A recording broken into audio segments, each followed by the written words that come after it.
Good afternoon, everyone. I hope you can hear me. We're about to get started. And thank you so much, Chris, for the introduction and raising the bar pretty high for us to get started. Thanks to everyone for joining in today. We're going to have a conversation about social license and public trust in food. So whether you're somebody that loves to eat or passionate about growing our food, we're all on the same team. And we'll share some insights from our Center for Food Integrity Research, and then we'll talk a little bit about what that means for you and what you might want to do with that data. So a few things I'd like to cover to get started, just some ground rules on our conversation about public trust today. First of all, it's really important to recognize this is not an ad campaign. This is not a communications program. Public trust actually starts with doing the right thing.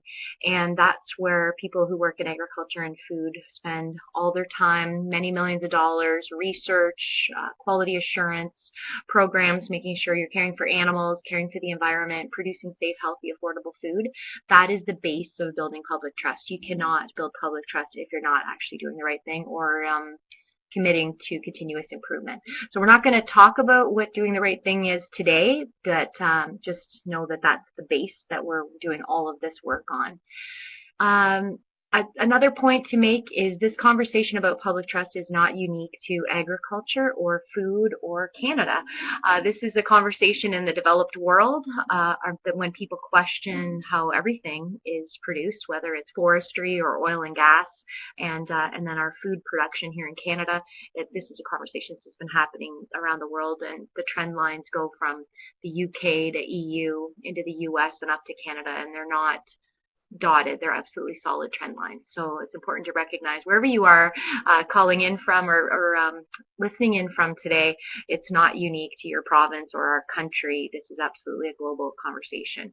This should not be a competitive issue, which it has been in some other jurisdictions. I was just talking to a gentleman today who is studying a program from the UK where he felt it basically became a labeling competitive issue. So we're more humane, we're more sustainable, we're more environmentally friendly, and at the end of the day, maybe not actually improving the environment or animal care and confusing the consumer. So where can our food system come together, regardless of how you farm or how you feed our country or your role in the food system? Where can we come together as opposed to how we divide? And I already mentioned it's not a communications problem. This is absolutely an entire food system business challenge. And I guess for today, I think the rally call is absolutely the game has changed, and our food system in Canada is always evolving from everything from how we farm to how we process food and sell it online. And I just think we need to think about that Amazon quote that I heard again last week saying, Amazon doesn't sell better books, they sell books better. So for those of you listening in today, I want you to think about your role in this food system and what you're passionate about, and how you can be a little more like Amazon and think about what you do that you could maybe do better.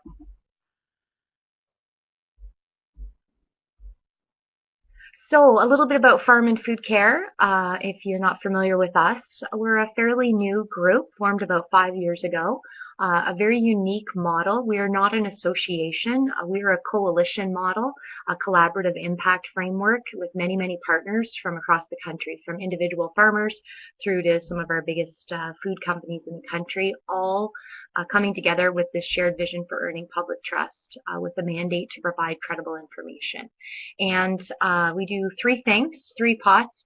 Our first is actually providing strategy and research, which we're going to talk about today with our new division, the Canadian Center for Food Integrity. And so this is our bench posts, our guidance. What are the issues? What do Canadians think? And we need to use that to guide our work. And then on the farm and food care side, our I Love Our Job Day is when we actually engage with Canadians. Let's have a conversation. Let's talk about what's important to you. What questions do you have, and how can we be your helpful experts on food and farming? And then our entire model is built on collaboration. So basically, everybody on the webinar today, you're on the team. If you believe in healthy, affordable food for Canadians, if you believe in credible information about how our food is grown or your role in the food system, then you're on the team.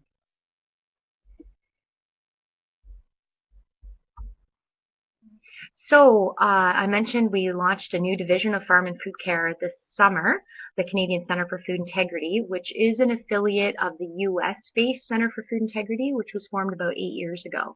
And we had partnered with the U.S. group for 8 years on many projects and resources, and felt we had a lot in common. I mentioned this is not a unique discussion in Canada, and of course it's no surprise to everyone on the phone. We are an exporting nation, and the trends do come from the US to Canada. So I am a Scottish farm girl.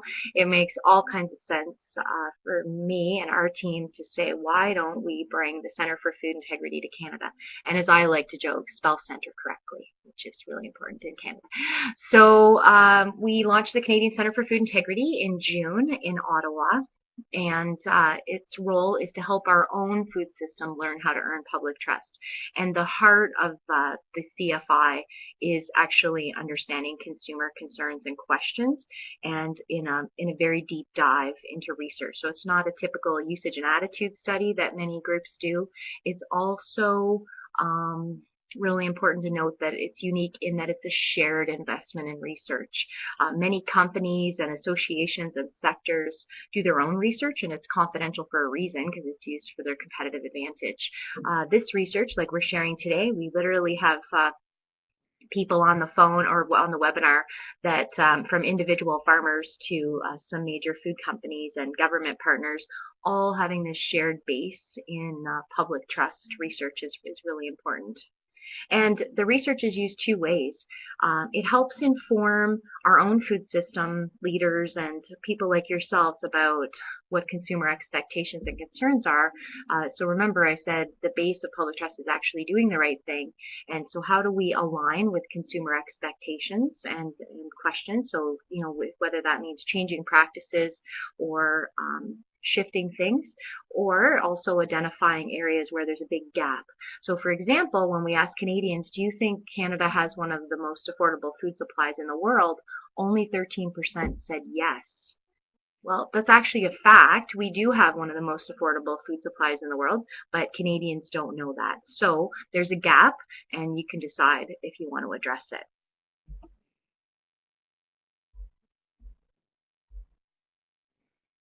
So the key with the Center for Food Integrity is they're like the smart brother in our family, or the smart sister in my case, where they can help inform us on what we do. So whether you're an individual farmer making choices or a food company, anywhere in the supply chain where you're trying to understand consumer trends and what you need to do to make a meaningful difference.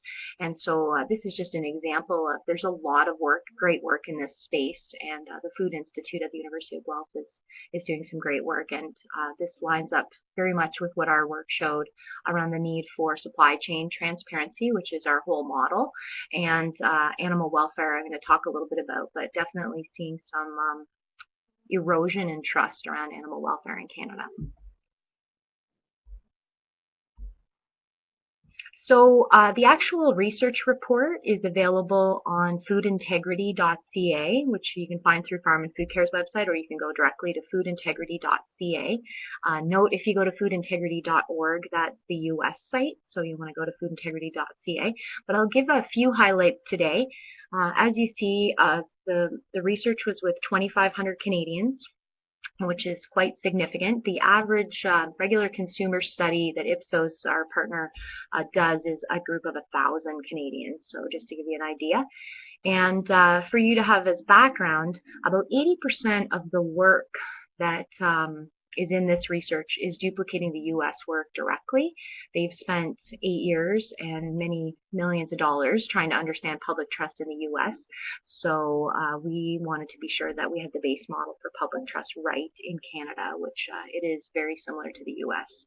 So the other 20% of the research is tracking data that our group and our predecessor group, the Farm Animal Council, had conducted going back to 2001, which is pretty great. So you can see some trend lines, which is really important to monitor. So we looked at Canadians, but obviously you can't put consumers all in one giant pot. So we subdivided into many segments by geography, etc. And then the four segments we really spent the most amount of time with, and for you that are working in this space to pay attention to, moms, millennials, and foodies. And you'll see the percentage of respondents up there. It's important to note that you can be all three. You could be a mom who's a millennial and a foodie, so there is crossover there. But depending on how they categorize themselves, it may change their answers. And the fourth segment, which is an important one to pay attention to, would be early adopters. So if you remember in school, if you ever rode the bell curve, you've got the bell curve that goes like this, which of course you can't see because you're on a webinar, but you know what a bell curve looks like. And you've got your innovators at the far extreme end, which are their own target audience. And then early adopters are the second group before you hit the bell curve. And this is a really important group because this is the group that stands in line to get the new phone and then tells all their friends about it. They try a new recipe, they take a picture of it and they post it on social media and they tell all their friends about it. So early adopters are thought leaders. They're the people that volunteer for community groups. They might be on the Chamber of Commerce or the Rotary Club, and this is a really important target audience for us to understand and have a conversation with. So big picture, this is really important. It's on the exam if that's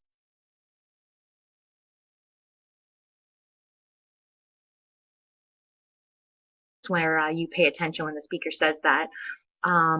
We asked top overall life concerns, and there was a long list of them. And at the very top two was the rising cost of food and keeping healthy food affordable. So this study was on the ground in February of 2016, and if you recall, produce prices from California, etc., were really high at that time. So this will be an annual study. We'll repeat this study in 2017, and it'll be released in September of 2017. So we'll see if this is a one-time thing or if it's a trend. But to have healthy food affordable, higher levels of concern than healthcare, energy, or economy is really important. And whether it's that much higher because of the time of year, we'll see. But in general, if you're in the food business, whether you're a farmer or all the way through the supply chain, this is really important to know that you are in business to provide healthy, affordable food to Canadians. That is a really significant job, which we always felt that way in my world, but we didn't know everybody else did. So the second category of question was around a very generic question. Do you think the food system is headed in the right direction or down the wrong track? Which is a very big picture question, and a lot of people ask me, what does that mean? It's like, well, what does it mean to you? It's a simple question, and you'll see here I have the US answer up with 40% saying in the right direction. So before I present it, take a guess what you think the Canadian answer might be, just to yourself, and I'll share it. Only 30% of Canadians felt we were going in the right direction, and 50% are unsure. This is really important, and I want you to remember this, because I could show you almost any question about food safety, animal welfare, biotechnology, and the numbers will be very similar to this, where a full, depending on the number, 45 to 60% of Canadians are saying, I'm not really sure. So I'm an optimist, so I see this as a huge opportunity to have a conversation with people and to answer their questions and hopefully give them a more positive outlook. So what's the base? This shouldn't be a concern to anyone, but 93% of Canadians know little or nothing about farming. This hasn't changed. This is one of our tracking study questions. And what's important to note is there's no difference between rural and urban anymore. Up until about 2006, we saw a difference in rural and urban, that the urban people felt they knew less than the rural people, which is what many of us would expect. But as of today, it doesn't matter if you live in the country, you drive by farms or food processing companies. You drive by it, but you don't understand what's going on behind the barn door.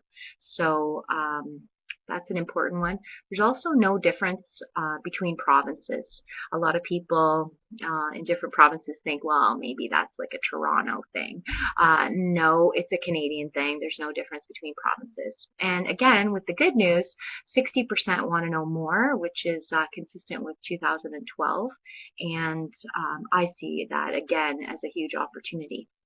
An important note here is they don't want to learn more. So in the past, we've asked, would you like to learn more about farming? And it hurt my feelings, but only 22% said yes. So for those of you who are interested in communications and having a conversation with Canadians, I want you to remember the difference. They didn't sign up for a degree in agriculture. They want to know a bit more. They want us to be transparent and have a conversation, but they don't need a degree in soil science. So there's a little take home for you. What do they think of agriculture? And again, this is one of our trend questions, and record high, 61%.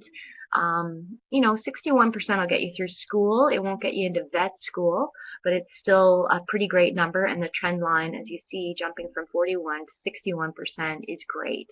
So this is a great base, and always with the goal to do better. If we compared this to other sectors, like I mentioned earlier, oil and gas or forestry as two other natural resource-based sectors, their numbers would be significantly lower. So although 93% don't know anything about agriculture, they want to know more and they have an overall positive view. I see that as a really great base. So who do you believe on environmental issues? I'll just use a couple of environmental questions to give you an example, and I'm just giving you some highlights. This is a really deep piece of research, but these are some that you might find of interest. So on environmental issues specifically, you see farmers are at the top, which is great. And again, this is a trending question, and we've seen farmers near the top for the past 10 years, but this is a record high, I would say. Followed closely by environmental science professors, environmental engineers, then government environment researchers, a little lower. David Suzuki, always fun to see where he falls. I will say he's lost quite a bit of ground. David Suzuki, we always put his name in the mix just as obviously an environmental icon. He was usually pretty close to farmers and ranchers in previous studies. And then farmer associations, and there's a number of people from farm groups on the webinar today. I want you to notice the difference here, and I'll use this just as an example of we're seeing, I would say, some erosion in what I would consider traditionally trusted sources.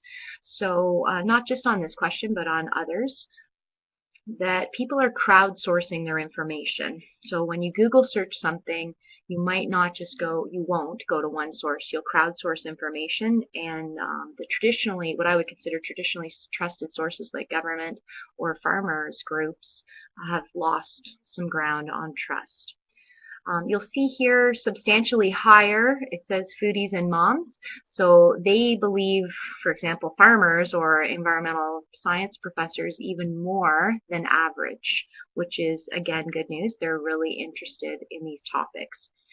Substantially lower, and again, I could show you a question on animal welfare, environment, food safety, biotech, any of the key food system issues. Millennials have lower trust or believability on all topics in traditional sources and higher trust in advocacy groups. So for those of you interested in this space, this is something we need to look at, and as every good research would say, further research is required to really try to understand how do we do a better job of communicating with millennials. And I will tell you, this research will be annual, and our next evolution of it for 2017 will have a greater focus on understanding millennials and transparency and what it takes to achieve it. But really important that we think about how do we reach millennials and who's the best spokesperson for credibility, and are they even going to listen to them? So I showed you farmers record high on who do you believe on the environment. However, when we asked, do you believe if farmers are good stewards of the environment, only 29% said yes.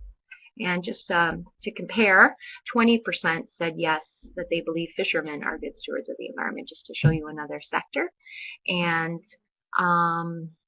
I put this up there as a reminder to see if you were paying attention to earlier. Remember I said that right direction, wrong track question was really important, because this number echoes it, with 29% saying yes, they believe farmers are good stewards of the environment, and pretty much 50% saying I'm unsure. Very similar to that right track, wrong direction question. So for those of you who are passionate about the environment, working 24/7 trying to save soil and cover crops and research and doing better things for the environment, this is your rally cry. This is your report card to say only 1/3 of our country believes you're good stewards of the environment. So we'll get back to that at the end, but definitely need to turn up the volume on the good news for all the things we're doing to improve the environment.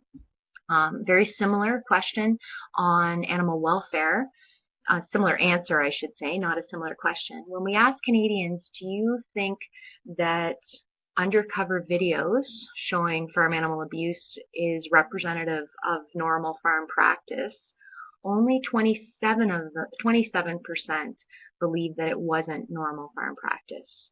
So for those of you, same rally cry, for those of you passionate about animal welfare and actually improving animal care on our farms, then very similar report card to the environment, needs improvement, definitely, to show Canadians that we do care for farm animals, and what we're doing already, and or being authentic in our communications to say areas that need improvement and what we're working on.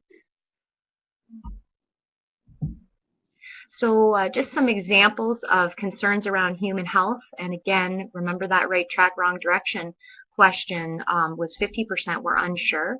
When we ask about specific things like hormones, antibiotics, pesticides, or genetically engineered or GMOs, we got more stronger opinions, I would say, and stronger levels of concern around specific topics. So overall, I'm not really sure, but if you ask me about something like hormones or antibiotics or pesticides or GMO, then you have stronger levels of concern. And again, they ranged from 45 to 48% strongly agreeing with they were personally concerned about those things. So for those of you that work with any of those topics, I know you feel they're all very different, but to the public, they're viewed with a similar level of concern, and things that would be considered unnatural, and things that they're personally concerned about. So we need to either address those concerns, change practices, or figure out how to reduce them.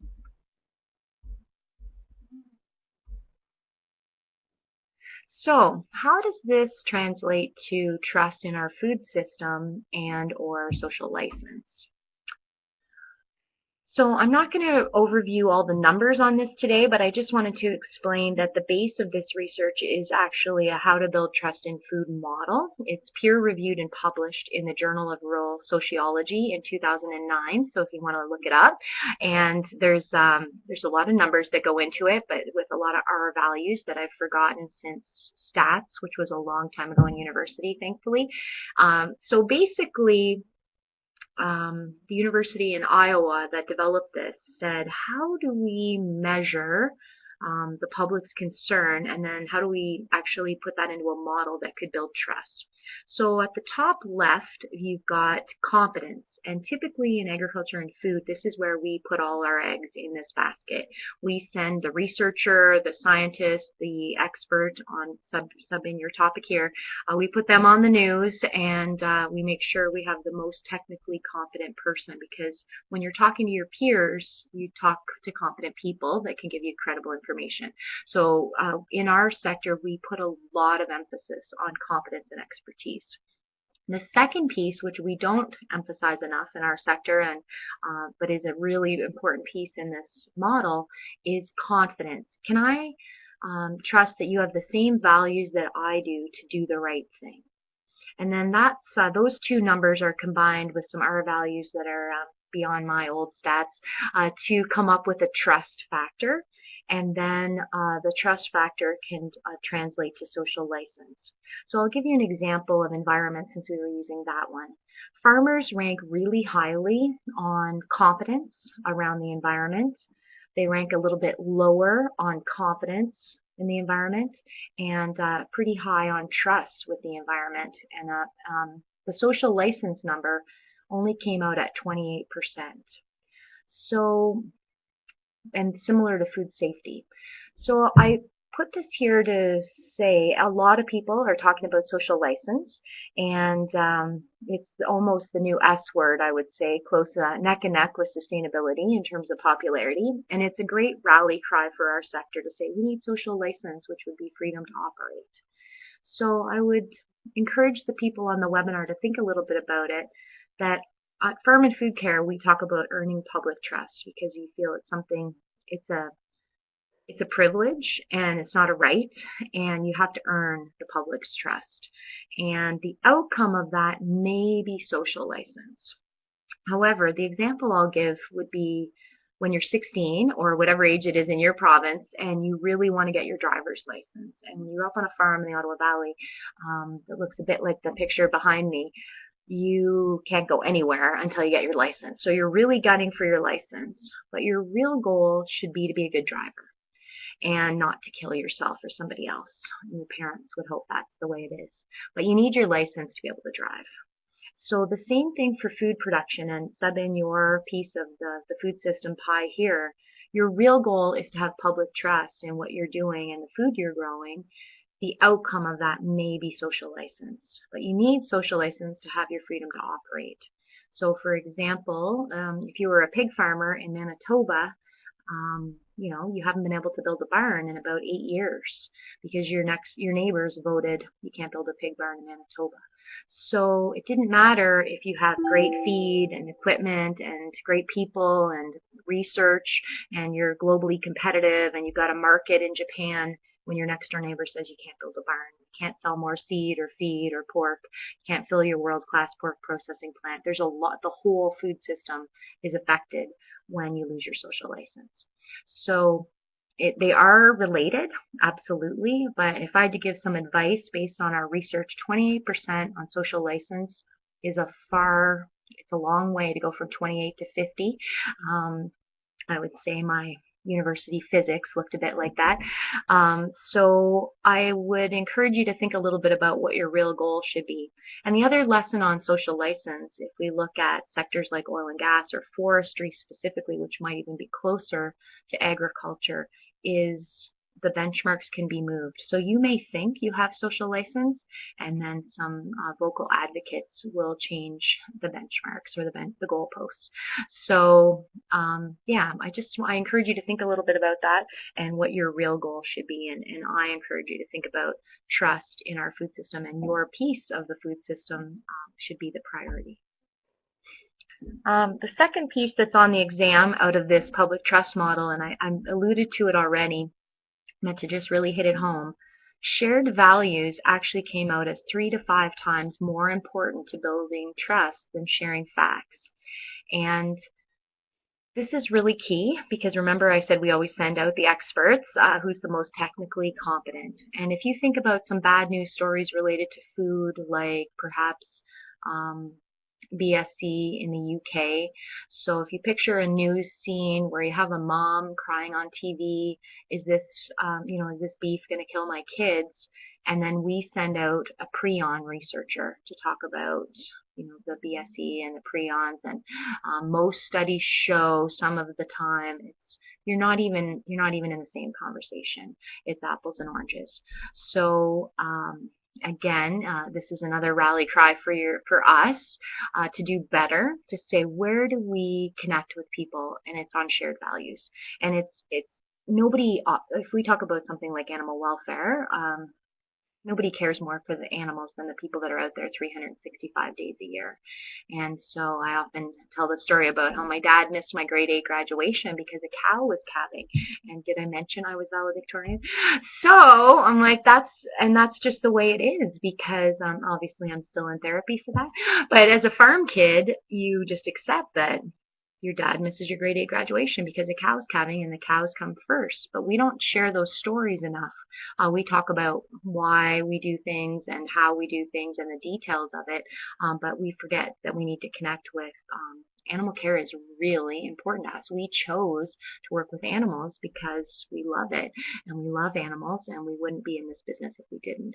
So we forget that piece and we jump to the facts. So this is another insight that I would encourage you to really work on. Look at any of your existing communications efforts and say, did I lead with shared values before I got to the facts? So how does all this translate into the real world? So I would say the best example, or the closest thing to a food fight I've ever seen in Canada lately, would be the Canadian reaction to Earl's decision to move to a U.S. supplier.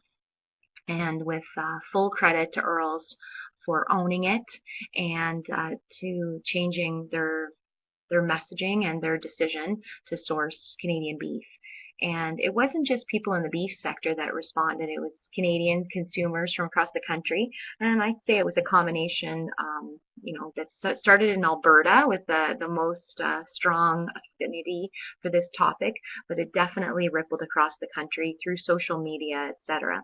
So to me, the reaction that happened with Earl's wasn't a surprise. That you think buying Canadian and supporting Canadian is really important to our public, and having access to grown in Canada. It's not an accident that many major retailers and food service companies have Canadian farmers as part of their campaigns. So this is a Canadian protester, and as I said, the reaction to Earl's was the closest thing to Canadian food protests I've seen in a while. So what does this mean? I would say people usually protest when they're against something.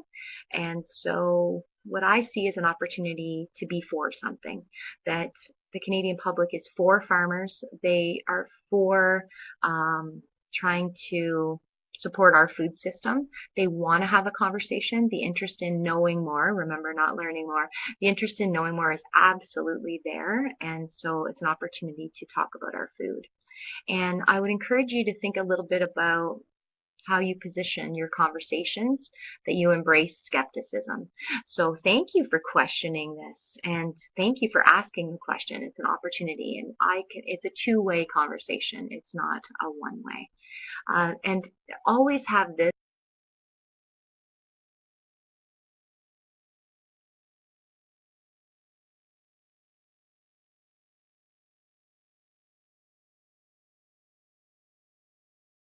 motto in your head: isn't choice awesome?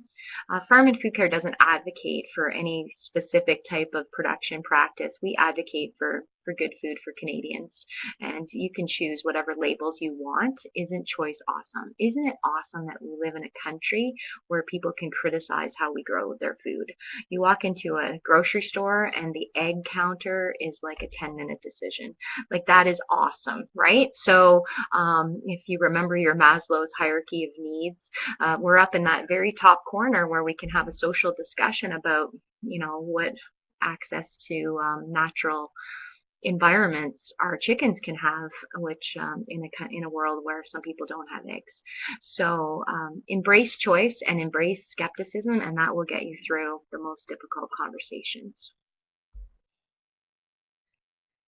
And this is a saying of my dad's, but I really believe in it, that some people in our food system, and farmers specifically, I think are quite frustrated that we feel people don't understand. There's a t-shirt that's circulating, you'll see it on Twitter maybe sometimes, that says something along the lines of, farming is the art of working 80-hour weeks and trying to feed people who think you're trying to kill them. And so, but there's a bit of frustration in our food system with, we're working hard, we're providing healthy, affordable food, we're caring for animals, caring for the environment, we're following rules, we're investing in research, we're doing audits, assessments, the list goes on in the do the right thing pillar, and we're getting beat up or dragged around or led from one press release to the other. So so I think it's definitely time that we get out of the back of the truck and say, let's become part of the conversation, part of the solution, and which includes listening and actioning to say, what can we do better together for the future? So with that, if half of our population is unsure if we're even headed in the right direction, half of our population is unsure if farmers are good environmental stewards, half of our population is unsure if those undercover videos are normal farm practices, and the list goes on. Again, as an optimist, I say this is an opportunity to fill the space with credible information instead of the noise. And, I have a saying that there's so much noise out there on some of these topics, it's hard to hear the truth. And so what can we do better together as individuals or a collaborative effort to say, how do we provide this lady who's really confused about what's in her fridge with some better information to make a decision? And so the starting point to just emphasize is you connect with shared values. What's important to you? I have kids. My kids eat the same food. My kids eat the beef from my family's farm. That's a really important message to say. I don't have special beef for my family that I keep separately and that we don't sell to the grocery store. It's the same that you would feed your kids, and here's what we do to make sure it's healthy and safe. So remember that you connect with shared values first before you have permission to have the factual conversation. My second bit of advice on what we're going to do about this is to have a conversation which is not yelling or just cheerleading. It starts with listening, involving someone, and literally think about it as a conversation, like these two ladies sitting on the couch. I love talking to people about their food choices and why why do they feel that way. Ask them questions. Don't just try to give them a lecture. And the best conversations are those that end up with follow-up questions. So whether it's on Facebook or Twitter or in person at your kid's hockey game, they're like, hey, do you want to do something with farming or agriculture or food? I heard something on the news about something. Then you can become their helpful expert. I'll share what to do because you're not necessarily going to know all the answers. So we're going to engage, we're going to connect with shared values, and we want to have credible examples.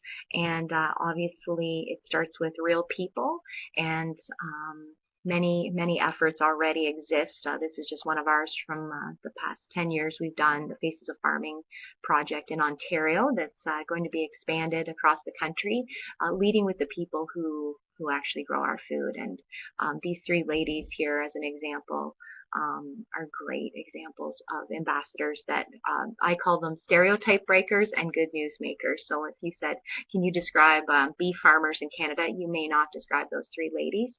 So let's connect with real people, and people are fascinated about it.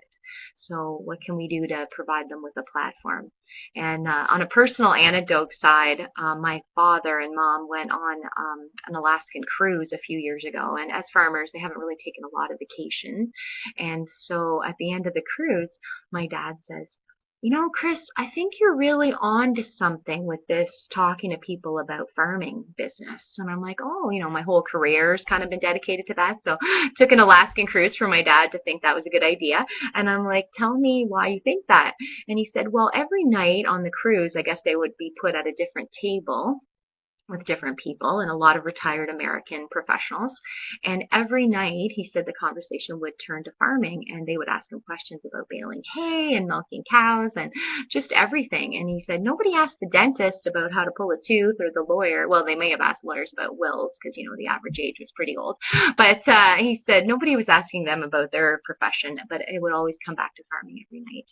So don't forget the power of connecting real people with real examples. And I think this is demonstrated best by the interest and explosive growth in farmers markets, and buying local and buying direct is really powerful. And this is why they want to connect with real people. I bought that sausage from Farmer Dave.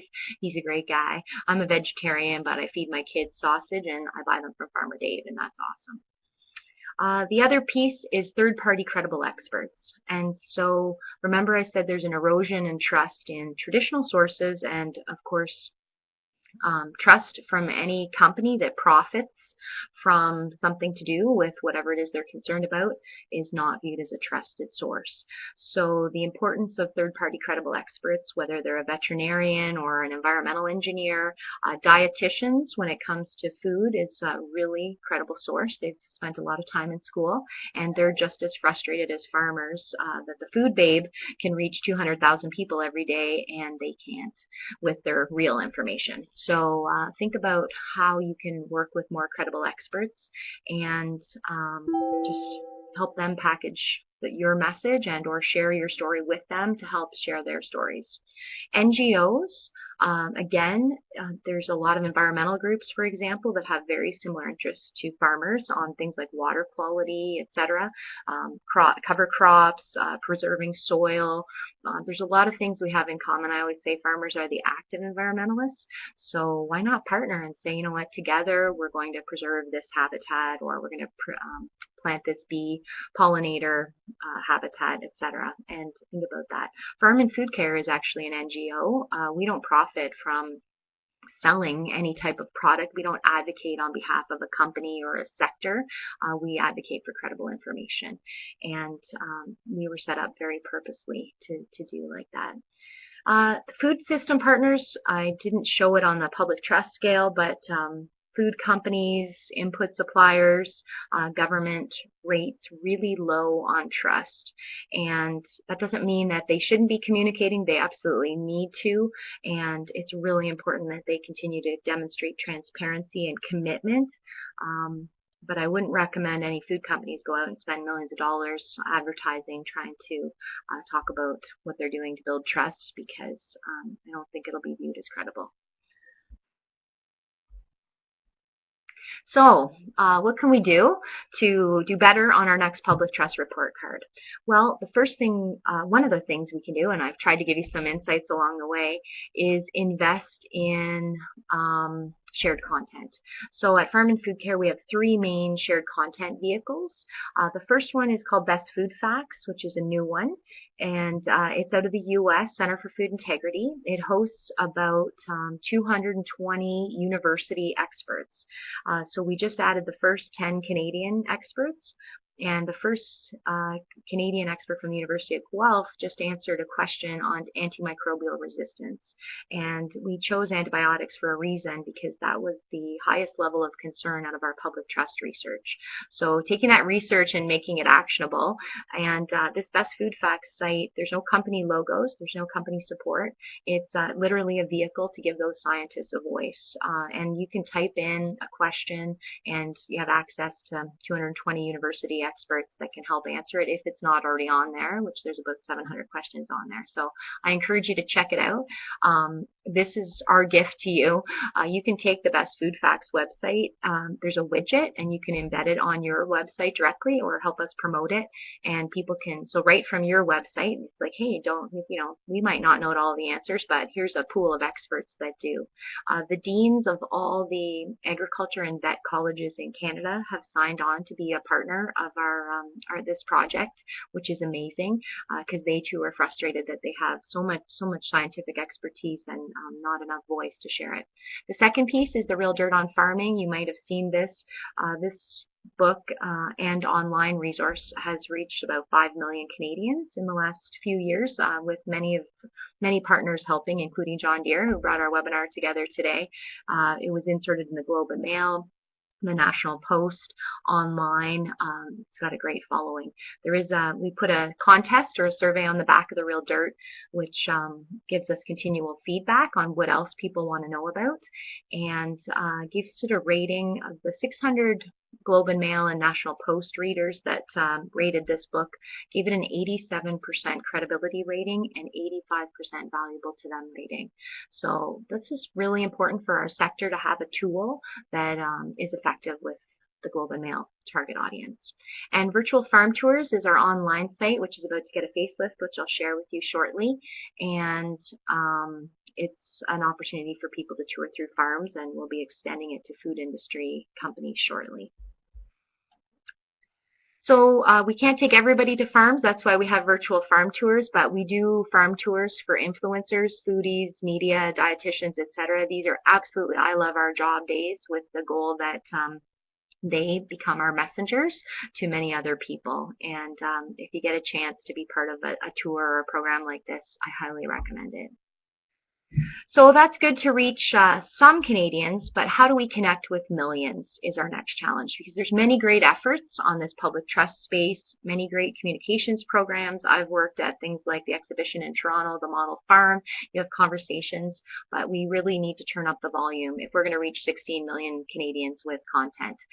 So just one example is we have this opportunity to partner with the Toronto Star and the Metro, where they write the editorial. We gave them the idea for the story. The farmer, he delivered a calf by FaceTime, which was really fun. And they wrote the editorial, and then we wrote the base ad. And we're not going to build public trust one time, but this is an example with some more funding that we could have this in the Toronto Star and the Metro, which goes across the country to a great commuter audience every week. Of course, that's good in print, which is old school, and they have of course, they have online presence as well. But our ultimate challenge collectively, and I encourage everybody on the webinar to help us out with this, is how do we do better on the Google report card? Everybody Googles everything. How do we get more stories online? Well, a couple options. We do have a Real Dirt on Farming blog. We love guest content. So if any of you have a story you want to share about whatever you do in the food system and you think Canadians need to hear about it, please share it with us. We'd love to promote it, because we're the vehicle that needs your content. That's food facts I already mentioned. Virtual farm tours, really excited to share with you, is getting a facelift and brought into 2016. Will be called Farm Food 360. So it'll be going farm to fork. The first tour will be dairy, where we put the milk on a milk truck and take it into a plant to turn into cheese, which is super fun. And it'll have the virtual reality concept. So we can take, instead of taking people to farms, you can watch it from the comfort of your own home. So to wrap up, what can you do? This is a team sport. Farm and Food Care is super small. We're just a small team out of Guelph, and we have an office in Saskatchewan and Ontario, but this is absolutely a team sport. So I encourage you to listen, ask, and learn with everyone you have conversations with about what they think about food. You cannot be expected to know everything about everything, so I'm not sure, but I can find out, and using some of our shared content can help you. I really encourage you to stand up for credible information. With that, embracing skepticism and encouraging choice, and to help our Canadians make informed decisions about their food. I don't care what you eat. I just want you to do it based on facts, not fear. And then what can we do stronger together? We would love some of your support. Share and support good content. I'm a big fan of collaboration math. And to help share your content, you can help populate some of our vehicles. So if you have a great story and you have 50 followers or 500 friends on Facebook, it's like, how do we populate content together to reach millions is our goal. If you're a company or an organization, you consider joining the Center for Food Integrity. There is membership, and that's to invest in the strategy and research. And then you can become a partner, of course, in any of those public outreach pieces that I mentioned. And last but not least, if you're passionate about this sector, if you love farming or food or everything in the middle, it is Giving Tuesday, and Farm and Food Care is a charity. So if you're feeling charitable today and you're looking for a charity of choice, it also really builds on our model that we're not just a group of companies and associations. We start with the grassroots, and individual farmers, particularly that write checks, are really meaningful to our work. So if you'd like to keep in touch, we do have an e-news that promotes our work and some of the upcoming events and some information like I shared today. And we will be hosting our second annual Public Trust in Food Summit in Calgary, Alberta. Very exciting. We haven't even promoted this yet. You're the first to know. September 19th and 20th in Calgary. And we will be doing one of those fun farm tours the day before on September 18th. So save the date. And with that, I really appreciate your attention and joining me today to have this conversation about public trust. And I hope, if anything, you take this up as an optimistic challenge to have a conversation with Canadians and to look at the back of the truck differently. Thank you. Crystal, thanks so much. Nothing like an Alaskan cruise to bring a little clarity to Dad. I know. Um, two of my, we have a few minutes for questions. I might hog, and first of all, I just want to say that I love the icon for the millennial with the hand and the phone. That was great. Yeah. I was actually at the Canadian Beef Industry Conference, and the fellow from Earl showed up for the panel, and it was the first time they had made a face in, I guess, in person appearance to apologize to beef industry. It was quite a moment, to say the least. I guess my question is, whenever I go out west, I'm from Ottawa, and I'm sure you can attest, as you did, that we are a few degrees, if not many degrees, separated from our farming friends. But I always find that there's a few fewer degrees of such removal in the west. But you found it to be all the same across the provinces. I'm just curious of the metrics on that one. Hmm. Thanks for asking about that because I have that same feeling when I'm in the West, particularly that I feel there's a much closer affinity to agriculture and farming and ranching specifically, but it doesn't show in the data. So my sense would be if we took the same investment, so say we had $1 million in public trust and we invested it in Ontario and we invested in, let's use Alberta, I think you could gain a lot more ground more quickly in the prairies than you could in some other provinces. But that's just speculation. The numbers, it doesn't translate to be any different. Thanks, Crystal. Okay, I'm going to go over to France. She has a question. Do you have an idea of how the answers you obtain from surveys are distributed by province?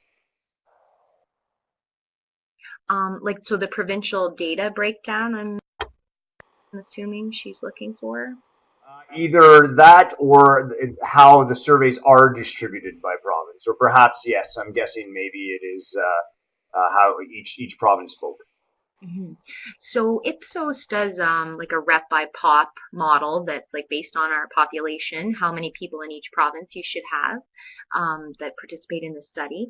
And then we invited individual provincial governments to be research partners. We had no corporate funders of the research for a reason because we wanted to be shared and credible.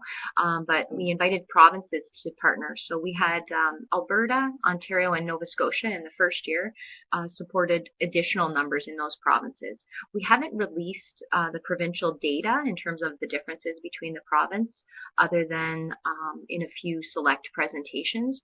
But quite frankly, with the exception of Alberta having a much greater concern for the economy, which makes sense, there's very few differences between provinces.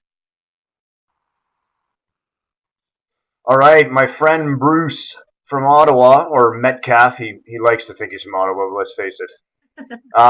Does the data on priorities have any connection to the fact that Canadian farmers have the highest trust factor of any profession? So the priorities around healthy, affordable food being higher than healthcare and energy and economy, do you think that's the priorities he's mentioning? That sounds about right. Yeah. I'm not sure. I don't, we asked the top overall concerns first before we get into our specific food and farm issues for a reason, because you don't want to skew the sample. So that one is very much top of mind.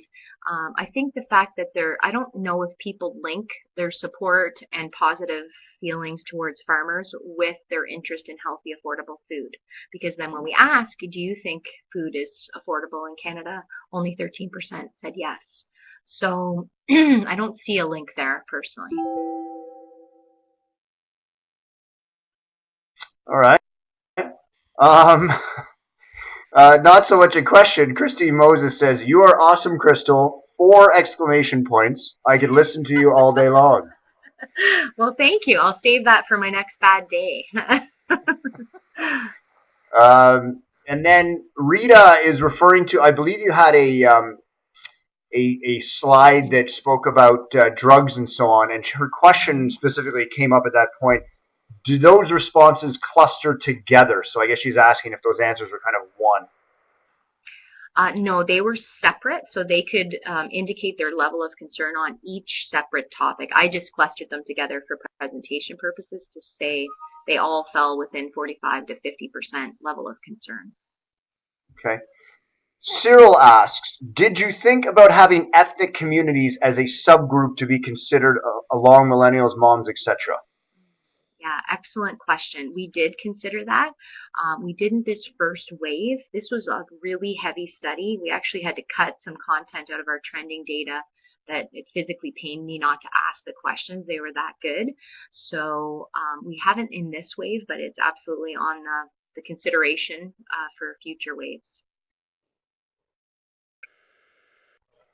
So, Crystal, I'm probably going to wrap it up and say there's been a lot of people asking, and justifiably, where they can get the presentation. Of course, I'll repeat that we do archive the webinars in perpetuity on agriwebinar.com.